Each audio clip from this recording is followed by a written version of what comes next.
Hello everybody, it's qualifiers. It's pretty nice out today, kind of cold. It's December 13th, it's a Wednesday, and I hope you all are doing well. It's time to talk about the new Tove Lo album, Blue Lips. You've probably noticed I don't do a lot of negative reviews on this channel. A lot of things end up around a 6 or a 7, the middle of the road, okay, or pretty good but not great grade. And that's not because there aren't a lot of albums I dislike. It's more because I don't think negative reviews are usually very interesting.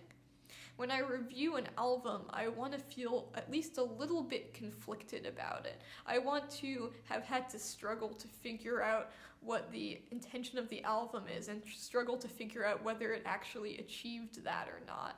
With the bad album, it's usually obvious that it didn't achieve what it's going for, and the reason it didn't achieve what it was going for is usually because it was just boring. It was too simple, it was too cookie cutter, it was too cliche. And these aren't really interesting things to talk about because everyone is familiar with cliches. I want to delve into new territory. I want to talk about albums that are exploring themes that we don't usually see, using techniques that aren't usually experimented with, that might fail but at least have some ambition to them, some interest, some reason why they wouldn't get the lowest grade. But once in a while you get an album that is unquestionably bad but is still bad in kind of an interesting way, and that was the case with this new Tove Lo album, Blue Lips. It's bad, but it's bad in a way that makes me kind of frustrated and angry, and not in a way that makes me bored. I do consider Tove Lo to be a pop artist and to be a little bit of a pop star, but I do think that she aspires to be more than that. She aspires to be taken a little bit more seriously as an artist, just judging by the fact that Blue Lips is part 2 in the 3-part concept album cycle, as well as just the frank openness. She talks about sex and drugs, and it feels natural. It doesn't feel like a put-on edginess to appeal to an older crowd the way Miley Cyrus might make a more risque, edgy album. It feels very natural, and it marks her as being someone who I don't think is very concerned with getting radio play and having fame in a big traditional pop star kind of sense. But however artistic and edgy and experimental Tove Lo wants to be on this album, it seems like she might have not gotten the right production team for the job, because far and away the best songs on this album from a composition and from an instrumental standpoint are the songs which embrace these mainstream pop tropes, like the sandy percussion and the lightweight tropical synths on Romantics, which shows that these producers know how to make this kind of lightweight pop song work. Yes, it reminds me of a lot of the stuff that's been on the radio for the past couple of years, but it's done well, it's done competently. Or the buzzy, bassy groove of Bitches, which makes it one of the most fun and compelling songs on the album, at least from a musical perspective. There's also the really nice guitar line that gives a smoky, mysterious feel to the song Strangers, and the bouncy piano touches on the song Don't Ask, Don't Tell. Whereas a lot of the stuff that you get that's more experimental actually sounds pretty ugly. There's a lot of mixing and layering these very computer-generated sounding vocal snippets that are pitched beyond recognition, a lot of rattling hi-hats, a lot of whirring, flattened synths, and very flat percussion. And the result is that when you mix all of these together, there's nothing that sounds melodic or organic or really gives the mix any kind of depth, and it just comes off sounding so mechanical and atonal and even sort of cacophonous.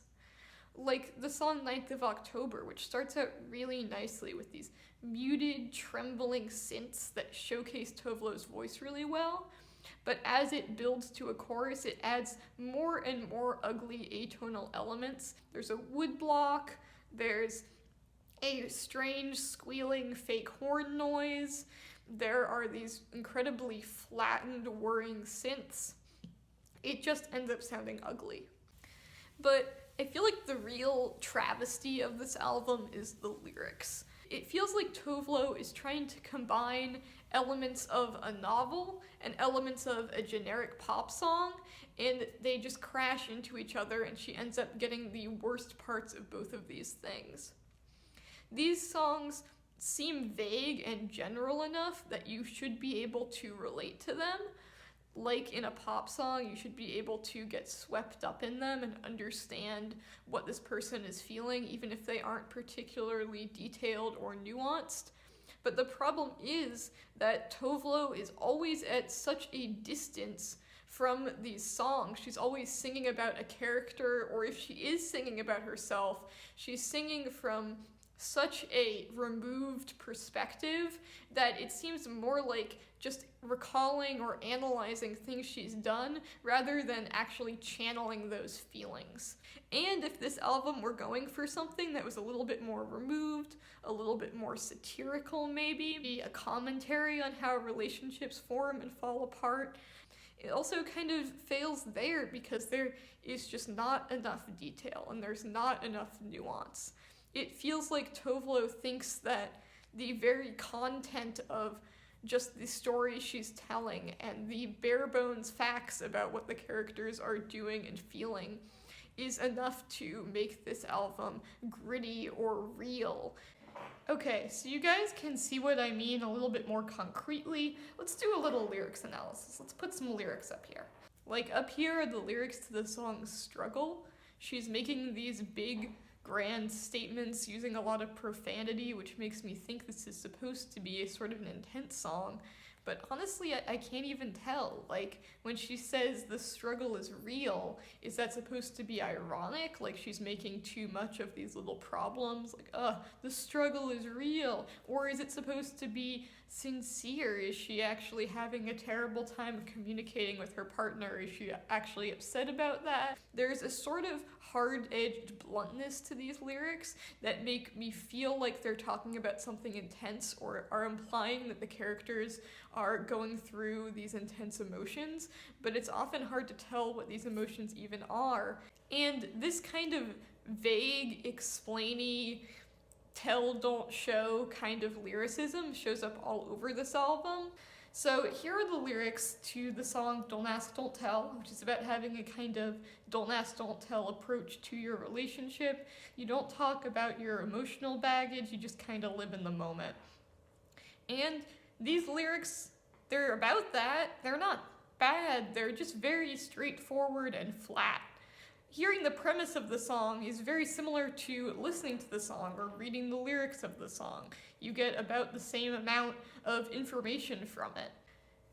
And I can kind of guess what Tove Lo was going for, even though these lyrics are pretty direct. I can read between the lines a little bit. I think that the main character here is reassuring herself that this sort of don't ask, don't tell approach to this relationship is going to work, but is secretly scared of commitment, scared of dealing with her own emotional baggage and what it would mean to confront that with another person. For a song that is so much about fear, that alludes to and implies the presence of fear over and over again. They're afraid the other person is going to reject them. They're afraid things are going to get too complicated. They're afraid of doing emotional work.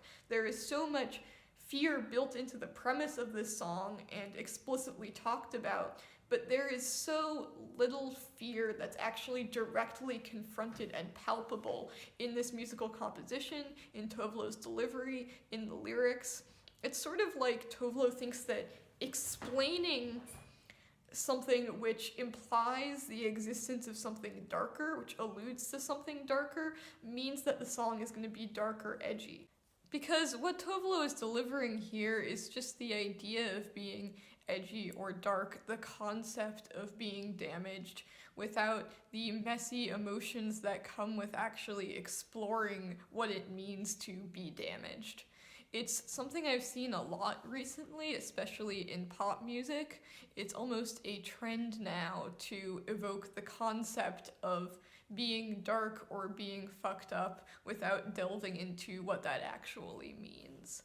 It's not so much an album about self-destructive behaviors as it is a small reminder that self-destructive behaviors exist somewhere in the world. This album is like seeing a meme about self-destructive behaviors that is there to invoke a little thrill of recognition or surprise, but doesn't really have much value beyond that, except this album goes on for like 45 minutes. This was really hard for me to get through, you can probably tell. To me, this is the same impulse which would make a television producer greenlight a show about an anti-hero and maybe not greenlight a show about someone more functional. Because even if the show about the anti-hero doesn't really explore the anti-hero's psychology, doesn't get us to sympathize with him, there's still the aura of that show being dark or edgy, because it implies the existence of something dark and edgy, of guilt and shame and fear that underlies this person's behavior. But if the show never comes to terms with it, all it really has is the aura or the patina of being dark. There is nothing underneath. This album alludes to issues like drug addiction, sex addiction, being scared of commitment, and depression, but it never actually delves into any of those things. There's one song on this album where Tove Lo actually follows through and explores those themes, and that song is Hey You Got Drugs. It's the closer here. It's a song about not wanting to be alone with your own thoughts, and this compulsion to escape from your own self being so strong that you go to the house of an old flame, even though you know that he's not really going to respect you. He's not saving the night for you. You just have to get away from yourself. It's about these things which you use to escape starting to wear off, the drugs starting to not really have the effect that they're having anymore, and so the desperation that you're trying to hide starts breaking through and you start realizing how lonely you really are. It's a devastating song. And the best thing about it is that when Tove Lo sings it, she brings out that devastation, that heartbreak in a way which means that actually listening to the song is more powerful than me just describing the song. Overall, I'm feeling like a light 4 on this thing. But anyways, still working on those top 10 lists, top 20 lists. Keep recommending to me any albums that I might have missed, anything that's a little bit more obscure. This is my second to last review before I start putting those out, so I probably won't be covering a lot of new music. I'm just trying to get caught up on all the albums that kind of slipped through the cracks for me this year. Like if you like, subscribe if you want to subscribe. I hope everyone has a great night. I hope everyone does something that makes them happy, and if you're not doing something that makes you happy, if you're on the computer, if you're checking Facebook again, go off of there, do something that makes you happy. You know what it is. Anyways, I will see you guys next time. Goodbye.